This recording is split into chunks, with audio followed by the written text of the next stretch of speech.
அந்த டைம்லயே அப்பாவுக்கும் அம்மாவுக்கும் 1 lakh சம்பளம். ஒரு ஹீரோக்கெல்லாம் மேல என்னைக்கு வந்து அவர்கிட்ட தர்மம்னு கேட்டு வரும்போது அவர்கிட்ட பணம் இல்லையோ அன்னைக்கு அவர் உயிரோட இருக்க மாட்டேன்னு சொன்னாரு. அதே மாதிரி he was not alive. போகும்போது எப்பவுமே என்ன பண்ணுவாராம், அப்பா தலைமாட்டுக்கிட்ட கொஞ்சம் பணத்தை இப்படி வச்சுட்டு போவாராம். அதை வந்து அப்பா வந்து பார்த்துட்டு அவருக்கு தெரிஞ்சும் தெரியாமலும் வச்சுட்டு போவாராம். இது ஒரு வாட்டி அவர் வைக்கும் போது அப்பா பார்த்து சொன்னாராம், தம்பி நீங்க வைக்கிறதா வைக்கிறீங்க, கொஞ்சம் சில்லறையா வச்சீங்கன்னா நான் நிறைய பேர் கொடுப்பேன்.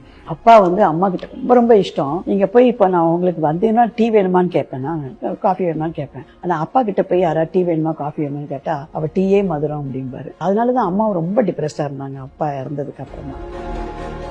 தாத்தா வந்து ரொம்ப ரிச் மேன் ஆமேமா, எல்லாருக்கும் கேட்கறவங்களுக்கு எல்லாம் கொடுப்பாராமே, உங்களுக்கு என்னமா கொடுத்தாருன்னு கேட்டா, நிலையானது பொருள் கல்வி செல்வம் என்று நினைத்தாரோ உன் தாத்தா, நிலையில்லாத இந்த பொருள் செல்வம் நமக்கு எதற்கு என்று பிரிந்தாரோ உன் தாத்தா அப்படின்னு. பொதுவா வந்து எல்லாருக்குமே இந்த விஷயம் நடந்துராது. குறிப்பிட்ட தலைவர்களுக்கும் நடிகர்களுக்கும் மட்டும்தான்